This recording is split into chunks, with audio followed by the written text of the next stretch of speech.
Assalamualaikum dear students, you are watching Learn English with Cab, and today we are going to discuss paper MDCAT English portion of 2020. The very first question is we prefer fruits blank sweets. Option है आपके पास to, on, over and from. तो हमारे पास जो verb है basically हम लोग इस वर्ब से गेस करेंगे कि हमारे पास ये प्रेफर आ जाता है या हमारे पास लुक फॉरवर्ड टू आ जाता है, लुक फॉरवर्ड आ जाता है। ठीक है जी। इसी तरह से गेट यूज्ड आ जाता है या आपके पास अकस्टम्ड और इसी तरह से ऑब्जेक्टेड भी हम लोग करते हैं। और भी काफ़ी सारे इसमें वर्क्स हैं, डिवोटेड है, और ये सारे जो हैं they are followed by to. ठीक है जी। वैसे तो हम लोग इस कैटेगरी में प्रायर भी लेते हैं और फिर एडजेक्टिव्स भी लेते हैं, लैटिन एडजेक्टिव्स जो होते हैं जिसमें जूनियर टू, सीनियर टू, यानी कि IOR कैटेगरी के जो एडजेक्टिव्स होते हैं उनको भी हम यूज़ करते हैं, लेकिन वर्ब्स ये वाले होंगे। ठीक है जी। तो राइट ऑप्शन जो है that is alpha. They prefer fruits to sweets. Question number 2 says, choose the correct spelling. That is very common, and the word is taken from the 208 words of UHS. ये जो 208 अल्फाज आपको दिए गए थे MDCAT के टेस्ट के लिए, उसमें ये वर्ड था एक्सेंचुएट। ये वर्ड बेसिकली जो है इसका मतलब तो होता है एम्फसाइज करना, और ये एक्सेंट से था। आपने यहाँ से इसको याद रखना है, एक्सेंट। ठीक है जी, एक्सेंट, और इसका मतलब होता है एम्फसाइज करना। क्या मतलब होता है? एम्फसाइज करना, अपनी बात पर जोर देना। तो ये ACCENT एक्सेंट होता है ना, तो उसी से ही आपने इसके स्पेलिंग ढूंढने। ये आपके पास EX से नहीं होगा, ये मिस्टेकन है। AX भी नहीं होगा। AXNCHU ये मिस्टेकन है। ठीक है जी। तो ये ACCENTUATED एक्सेंचुएट, और उसके आगे ED लगाया गया है, तो accentuated goes with the delta option. इसके बाद once again there is the question of spelling mistake. Choose the correct spelling. Alpha, cautioned, कोशंड। अच्छा, ये बेसिकली वर्ड है काशन। ये वर्ड क्या है जी? That is caution, CAUTION। तो इसी के साथ ही ED लगाया गया है, काशन, वर्ब बना के इसको पास्ट फॉर्म बनाई गई है। तो इसको आप देखेंगे CAT, ये COTION तो नहीं होता, ये मिस्टेक है। CAUTIONED, it seems correct. And the next option is caution. ये फिर यहाँ पे CAUSSCH, that is also mistaken. COSCH, that is also mistaken. Beta is the right choice. The very next question is again choose the correct spelling, and the spellings are given from your textbook, chapter number 1, book number 1, chapter number 1. Eccentric. Eccentric जो है ये हमने कहा था कि that goes with the odd and unusual. odd and unusual इसका meaning था, और ये ECC से था। ये AKC तो बिल्कुल ही नहीं था, ACC भी नहीं था, ये एक्सेंट्रिक था, यानी कि ये इसका वो साउंड बनेगा। तो eccentric goes with the alpha option. यहाँ पे एक्सेंट्रिक जो है ना, ये TRAC दे दिया गया, that is the mistake. Alpha again is the right choice. Once again there is the question of choose the correct spelling, and the word is definite. ये definite होता है, ये definite होता है, ये क्या होता है? ये मेरे ख्याल में definite वाला वर्ड होगा, definite तो नहीं होता कोई वर्ड। और ये फिर ये नहीं, इसका एक मिनट जी, अगला ऑप्शन देखते हैं। ये हमारे पास इसका नेक्स्ट ऑप्शन आ गया है डेफिनेट। बिल्कुल, ये हमारे पास करेक्ट ऑप्शन जो है ना यहाँ पे, ये डेफिनेट है। ठीक है जी। डेफिनेट मीन सेटल्ड और फिक्स्ड। ठीक है जी, ये हमारे पास इसका राइट आंसर होगा। Question number 106 says that the headmaster blank to speed to you. अच्छा, ये स्पीड जो होता है ये आप कह लें कि transitive as well as intransitive use होता है। तो अब यहाँ पे ये देखें, हमारा सब्जेक्ट जो है द हेडमास्टर है, हेडमास्टर सिंगुलर है ऑब्वियसली, तो वांट्स आ सकता है, इज़ वांटिंग आ सकता है। तो वांट को हम लोग आईएनजी यानी कि वो जो कुछ फॉर्म ऑफ वर्ब जो है ना, जिनको हम लोग कहते हैं कि ये कुछ वर्ब्स ऐसे हैं जिनको हम कंटिन्यूस फॉर्म में रेयरली यूज़ करते हैं। तो द हेडमास्टर वांट्स होना चाहिए, इज़ वांटिंग नहीं का। वाज वांटिंग फिर वही आईएनजी फॉर्म ऑफ वर्ब, ठीक है। और इसके अलावा जो है ये वांट तो वैसे ही नहीं आ सकता, ये तो मिस्टेकन है। तो हेडमास्टर वांट्स होना चाहिए, it should be headmaster wants to speak to you. इसके बाद है हमारे पास choose the correct option, knowledge and wisdom blank. अच्छा, ये two subjects join by and हैं। अगर तो ये वन आइडिया दें तो फिर हम लोग कहते होते हैं कि इसमें, अगर तो ये वन आइडिया दें तो फिर तो हम लोग कहते हैं कि ऑब्वियसली इनके साथ वर्ब सिंगुलर होना चाहिए। लेकिन यहाँ पर जो है नॉलेज एंड विजडम, अगर पूरी स्टेटमेंट को पढ़ें इस स्टेटमेंट को, तो blank no time for connection, when there is no connection, तो इसका मतलब वन आइडिया तो हो नहीं सकता। तो it must be followed by have, knowledge and wisdom have no time for connection. Has नहीं आएगा और हैड पास्ट में चला जाता है, इसलिए नहीं लगाएंगे। तो आर नो टाइम वैसे बनता नहीं है, ये तो पैसिव स्ट्रक्चर बनता है और फिर उसके आगे वर्ब भी नहीं है कुछ। तो ये हमारे पास मिस्टेकन एरियाज होंगे। Knowledge and wisdom have no time for connection. After that we have question that identify the errors and choose the correct option. I hope this letter finds you. अच्छा, ये बड़ा टेक्निकल क्वेश्चन है। I hope basically इसकी की आप कह लेंगे की क्लॉज है। I hope this letter finds भी हो सकता है और विल फाइंड भी हो सकता है आई होप के साथ, ये दो ऑप्शन हो सकते हैं। I hope this letter finds you in the best of your spirit, यहाँ पे स्पिरिट की मिस्टेक है, वैसे स्पिरिट्स होना चाहिए था। और I hope this letter found, ये आई होप के साथ फाउंड नहीं आएगा, दैट इज द मिस्टेक। तो I hope found is the mistake, यहाँ पे ये स्पिरिट का मिस्टेक, इनको तो आप निकाल दें। अब आ जाए यहाँ पे, I hope this letter finds you and will find you, both are correct. लेकिन बहरहाल हम लोग आई होप के साथ प्रेजेंट टेंस को प्रेफर करते हैं, तो अल्फा को मैं यहाँ पे राइट ऑप्शन मार्क करूँगा। I hope this letter finds you in the best of your spirits. Question number 109 है जी हमारे पास, identify the errors and choose the correct options. अच्छा, ये हमारे पास गुलिवर ट्रेवल, ये टाइटल है बेसिकली, तो टाइटल गलत यहाँ पे दिया हुआ है, ये गुलिवर्स ट्रेवल्स है। गुलिवर्स जो है अपॉस्ट्रोफी वाला, क्योंकि पोजेशन दिखाई गई है, और ट्रेवल्स।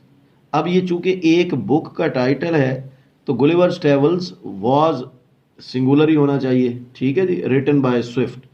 तो असल में जो मिस्टेक्स आ रही हैं इसमें, वो मिस्टेक्स आ रही हैं यहाँ पे, गुलिवर ट्रेवल ये इसका जो नाउन है, फिर इसमें गुलिवर ट्रेवल्स, ठीक है जी, इसमें, और ये सही दिया गया है गुलिवर्स ट्रेवल, ठीक है जी। ये basically it's the question of your common sense. अच्छा, इनके साथ एक और आप लोग ये ध्यान में रखेंगे कि whenever such kind of titles are occurring in the sentences, they are, यहाँ पे तो खैर सारे सिंगुलर हैं, वाज ही दिया उसने, सब में ही वाज ही दिया है। तो जनरली इनके साथ जैसे a tale of two cities as written by John Peter होगा, ठीक है जी। तो इसी तरह से हम लोग द अरेबियन नाइट्स, उसको भी सिंगुलर लेंगे। ये गुलिवर्स ट्रेवल्स को भी सिंगुलर ही लेंगे, और ये चार्ली ऑप्शन राइट होगा। मिस्टेक्स यहाँ पे हैं, यहाँ पे ट्रैवल कर दिया है, यहाँ पे गुलिवर कर दिया है, यहाँ पे गुलिवर्स ट्रैवल कर दिया है, तो ट्रैवल्स है ये, राइट। ठीक है जी, गुलिवर्स ट्रैवल्स। तो ये हमारे पास इसकी राइट चॉइस होगी। After that we have the question number 110। 110 में बेटा हमारे पास जो क्वेश्चन है, fill in the blanks with the appropriate article as required. तो यहाँ पे अम्ब्रेला है। अच्छा, अम्ब्रेला जो है ये हम लोग कहते हैं कि वॉवल साउंड है, ठीक है जी। तो वॉवल साउंड जो है that is preceded by an, not a और द, एन आना चाहिए। अच्छा, इसका जनरल रूल जो है ना वो यही है कि आ प्लस कॉन्सोनेंट साउंड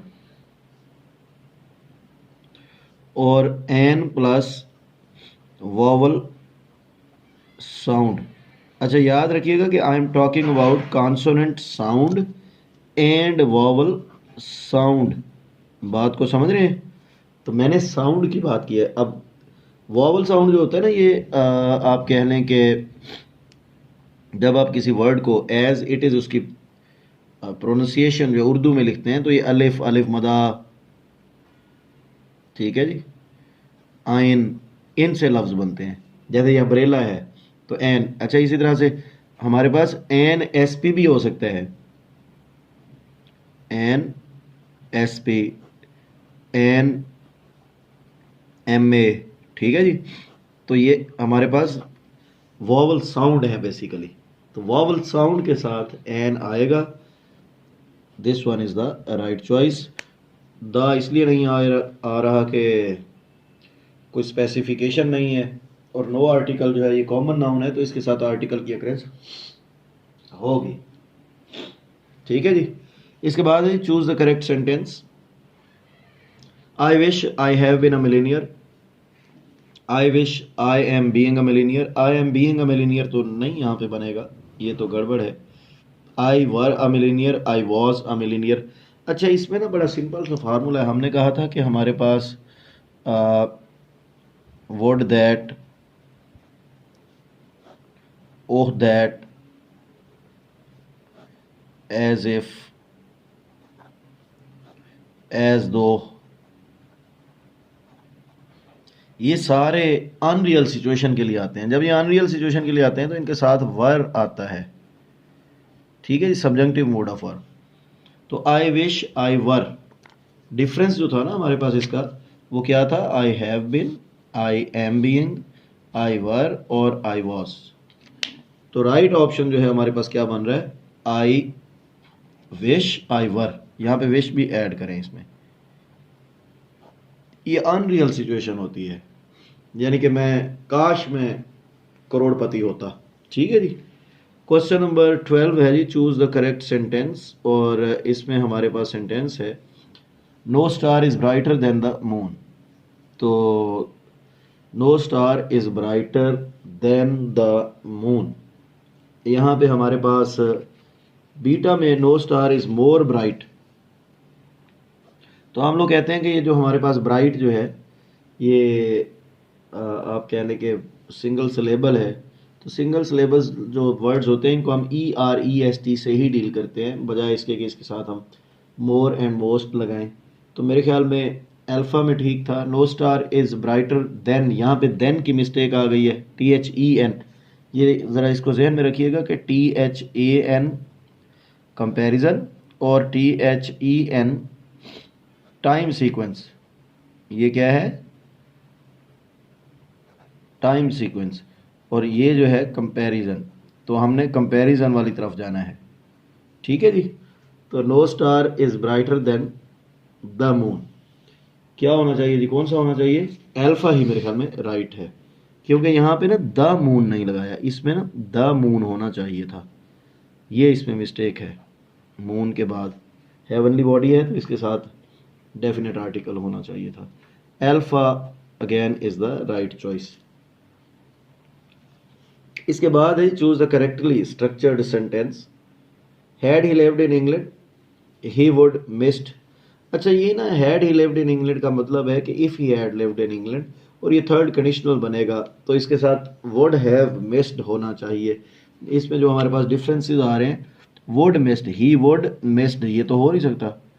और यहाँ पे ही वुड हैव मिस्ड, ये बिल्कुल ठीक लग रहा है। ही हैड मिस्ड नहीं, डबल हम लोग कहते हैं कि परफेक्ट जो है वो तो वैसे ही अलाउ नहीं है, डबल परफेक्ट नहीं ना आ सकता।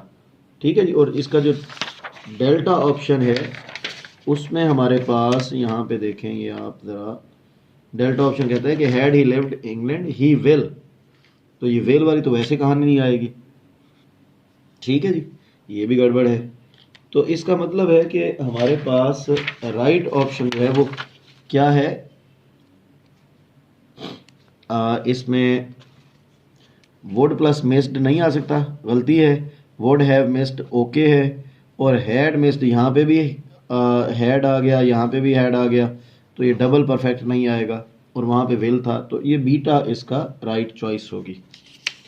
इसके बाद है जी हमारे पास question number 114, she always carried an umbrella the tense.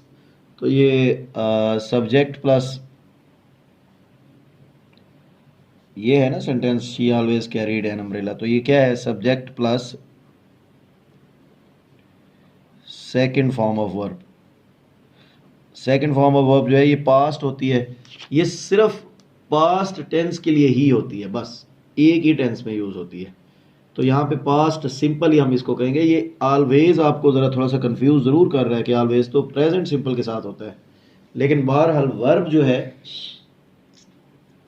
वो तो प्रेजेंट की नहीं है ना, वर्ब जो है वो तो पास्ट की है, तो पास्ट सिंपल होना चाहिए। परफेक्ट के लिए तो हमारे पास जो है वो थर्ड फॉर्म ऑफ वर्ब होती है, पर प्रेजेंट परफेक्ट के लिए भी थर्ड फॉर्म ऑफ वर्ब होगी, और प्रेजेंट टेंस के लिए जो है प्रेजेंट टेंस लिखा है तो प्रेजेंट सिंपल होना चाहिए था, या कोई भी टेंस फिक्स होना चाहिए था, तो वो नहीं किया। Past simple is the right choice. Past simple के जनरली जो मार्कर होते हैं ना उसमें हम लोग कहते हैं येस्टरडे है, एगो है, बिफोर है, और येस्टरडे, एगो, बिफोर, और लास्ट ईयर, लास्ट मंथ भी हो सकता है। ठीक है जी, लास्ट वीक भी हो सकता है।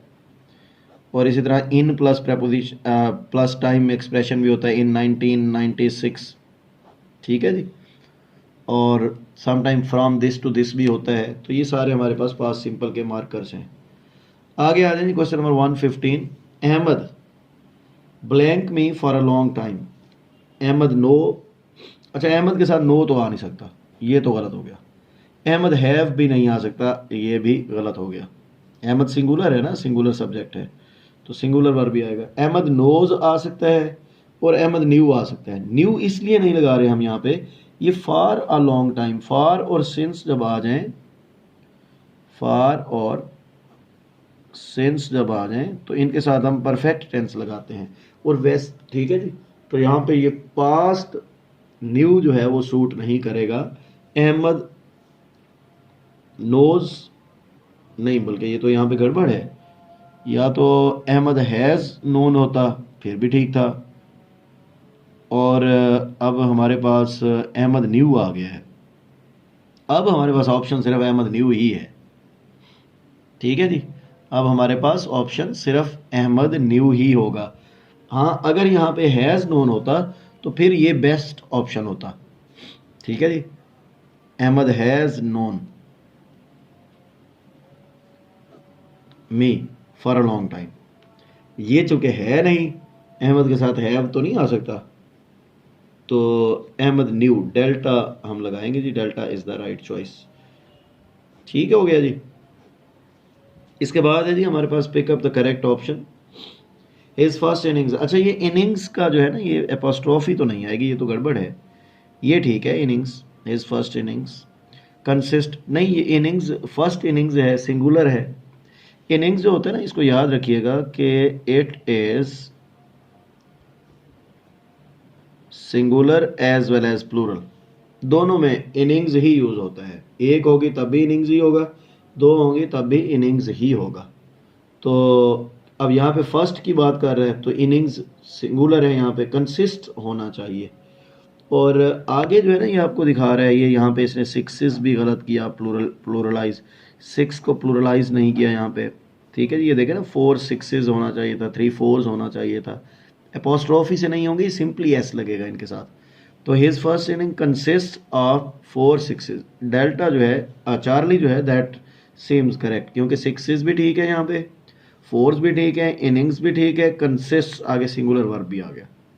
यहाँ पे फिर आपके पास apostrophe mistaken, 6s mistaken, 4s mistaken, तो ये भी रॉन्ग ऑप्शन होगा। ठीक है जी, Charlie is the right choice. Question number 17 है, इट सेज के choose the correctly punctuated sentence. What a fall was there my countryman, what a fall was there, pause आ गया, कोमा ठीक है, माय कंट्रीमैन। असल में ये सारा सेंटेंस जो है what a fall was there my countryman, ये अब एक्सक्लेमेटरी है, लॉन्ग लिव द किंग, और ये फिर एक्सक्लेमेटरी साइन है। ठीक है, तो मुझे यही सही लग रहा है। हम what a fall was there my countryman long live, my countryman और लॉन्ग लिव द किंग, इसके दरमियान कुछ ना कुछ यहाँ पे होना चाहिए था। ठीक है जी, दैट इज़ द मिस्टेक। और आगे हम चलते हैं, what a fall was there my countryman long live the king, long live the king, यहाँ पे एक्सक्लेमेशन मार्क होना चाहिए, यहाँ पे भी एक्सक्लेमेशन मार्क होना चाहिए, ये ठीक था, बाकी तो ये मिस्टेक्स हैं। और what a fall was there my countryman long live the king, यहाँ पे कुछ है ही नहीं, तो कोई ना कोई पंक्चुएशन मार्क तो होना चाहिए। इसका मतलब है कि हमारे पास अल्फा इज द, ये जो अल्फा था that is the right choice. Question number है जी इसके बाद हमारे पास, हाँ जी, we are going to discuss question number 118। Choose the correct option. He and I was, he and I was, he and I were, ये ऑप्शंस जो यहाँ पे डिफरेंसेस आ रहे हैं वो हैं वॉज का, वर का, वर बीइंग का, वॉज बीइंग का। अच्छा, ये जो वॉज वाले ना ये तो आएंगे नहीं, क्योंकि ये 2 सब्जेक्ट्स हैं, ये सब्जेक्ट 1 है, ये सब्जेक्ट 2 है, तो वर प्लूरल होना चाहिए, और वॉज वाले तो दोनों निकाल दें। अब आ जाएं, ही एंड आई वर प्लेइंग या were being playing, were being playing तो नहीं हो सकता, वर बीइंग प्लेड होता है। ठीक है जी, ये बेसिकली ना क्वेश्चन है आपके पास, सब्जेक्ट 1 प्लस एंड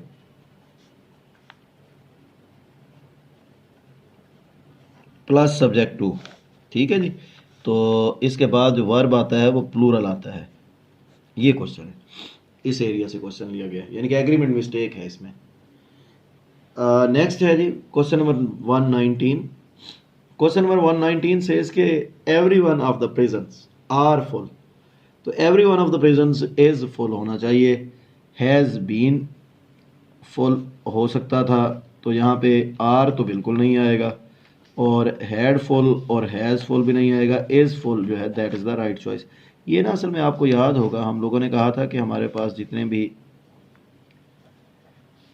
सेंटेंसेस जो हैं जिनके बिगिनिंग में ईच आ जाए, एवरी आ जाए, आइदर आ जाए, नाइदर आ जाए, ठीक है जी, तो इनके साथ हम लोग वर्ब सिंगुलर ही लगाते हैं। अच्छा, इसमें हमने ये भी कहा था कि every one is requested, every boy is requested, every boy and every girl is requested, इसके साथ यानी कि कंफ्यूज नहीं होना, डबल एंड से चाहे जुड़ा है फिर भी इज ही आएगा, सिंगुलर वर्ब ही आएगा। और ईच जो है ना, ये each member is requested, the member each, ठीक है जी, तो अगर यहाँ पे प्लूरल आ जाता है द मेंबर्स ईच, आर ही आएगा, फिर ईच का कोई कमाल नहीं है। बिगिनिंग में आएगा तो ठीक है, अगर बाद में आएगा तो फिर कोई कमाल नहीं है। ठीक है जी, तो यहाँ पे every one of the prisons is full, delta is the right choice. Last question है जी हमारे पास 120। Not only the parents but also their son has, अच्छा इसमें ना हमारे पास नॉट ओनली के साथ पेरेंट्स सब्जेक्ट 1 है, बट आल्सो के साथ देयर सन सब्जेक्ट 2 है। पेरेंट्स जो है ये प्लूरल सब्जेक्ट है, और सब्जेक्ट 2 जो है ये सिंगुलर सब्जेक्ट है। ठीक है जी, तो ये जो सिचुएशन होती है ना, not only but also, or neither, nor, either, or, whether, और। इसमें हम जो सेकंड के बाद सब्जेक्ट आता है ना, यानी कि सेकंड सब्जेक्ट यहाँ पे आता है सब्जेक्ट टू, इसको हम लोग इंपॉर्टेंस देते हैं। ये जो सब्जेक्ट वन होता है ना यहाँ पे, इसको हम इंपॉर्टेंस नहीं देते। ठीक है जी। तो हमारे पास जो रियल सब्जेक्ट है यहाँ पे देयर सन, तो सन सिंगुलर है, has called not only the parents but also their son. Has called नहीं, उसने तो नहीं बुलाया था, उसको बुलाया गया है, पैसिव स्ट्रक्चर है, तो it should be has been called. क्या होना चाहिए? हैज़ कॉल्ड नहीं होगा, हैव कॉल्ड वैसे ही नहीं आ सकता इस हैव की वजह से, हैव बीन भी नहीं आ सकता, हैज़ बीन कॉल्ड, यानी कि ना सिर्फ पेरेंट्स को बल्कि उनके बेटे को भी इंटरव्यू के लिए बुलाया गया था। ठीक है जी। तो delta is the right choice. ले जी, that was all from my side. ये था आपका paper 2020 MD CAT English portion. तो आगे भी आप लोग देख रहे हैं कि सीरीज़ में पेपर्स में आपको देता जा रहा हूँ। 2022 का दे दिया था, 2019 का दे दिया था, फिर आपको आई थिंक 2018 का भी दे दिया है, अभी आज 2020 का दे दिया है। इसमें एक पेपर मिस हो रहा है 2021 का। ये असल में वो वाला पेपर है जिसके 1 मंथ तक चलते रहे थे, तो उसका जो क्वेश्चन बैंक है वो पड़ा है मेरे पास। वो इंशाल्लाह उसमें से मैं कोई 30 MCQs निकालता हूँ अच्छे जानदार किस्म के, और वो आपके साथ डिस्कस करते हैं। ठीक है जी। उसका भी एक पेपर बना लेते हैं, तो वो आपको विद इन अ डे और 2 इंशाल्लाह मिल जाएगा। ठीक है जी। तो keep watching learn English with cab. ये सारे के सारे पेपर्स जो है हम डिस्कस करेंगे, और जिन दोस्तों ने इस चैनल को सब्सक्राइब नहीं किया हुआ उनसे गुजारिश है कि वो सब्सक्राइब कर लें, ताकि इसके अलावा भी जो ग्रामर चंक्स मैं देता हूँ तो वो भी आपको मिलते जाएं। ठीक है जी। एमडी कैट के हवाले से ख़ास तौर पर, और CSS PMS के हवाले से जो बच्चे प्रेस के पेपर की प्रेपरेशन कर रहे हैं या किसी भी किस्म के एप्टीट्यूड टेस्ट के लिए प्रेपरेशन कर रहे हैं, ये डिस्कशंस जो है ना, ये सिर्फ मतलब एमडी कैट के बच्चों के लिए ही नहीं है, बल्कि ये सारे के सारे ऐसे students who are preparing themselves for the aptitude test, these discussions are useful for them. ठीक है जी। तो ये सारे के सारे स्टूडेंट्स जो हैं who want to learn grammar, the basics of grammar, and want to appear in the competitive exam like CSS PMS या किसी भी जो PPSC के एग्ज़ाम में अपीयर होना चाहते हैं, वो सारे के सारे ये वीडियोस देखा करें। लेकिन thank you very much, will see you again इंशाल्लाह। टेक केयर, अल्लाह हाफिज़।